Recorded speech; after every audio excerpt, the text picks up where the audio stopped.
I went to the Colonial Heights post office this morning after the Sacramento County Sheriff's Department alerted us to a suspicious package found by a postal worker. I mean, it was really good work by the postal employees here to identify a package that they thought was suspicious and to immediately not handle it anymore, right, and to call the authorities. When I arrived, I saw a huge law enforcement presence. The post office was shut down, roads blocked off, and people were asked to shelter in place. A family invited me into their backyard where I was able to capture images as the investigation unfolded.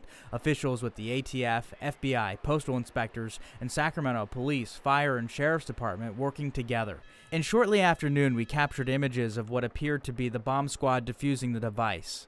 I will confirm that the package was addressed to Senator Harris here in Sacramento, at a Sacramento address, and we do believe that the package is related to the nationwide investigation. Officials say the device has now been defused and the scene has been cleared.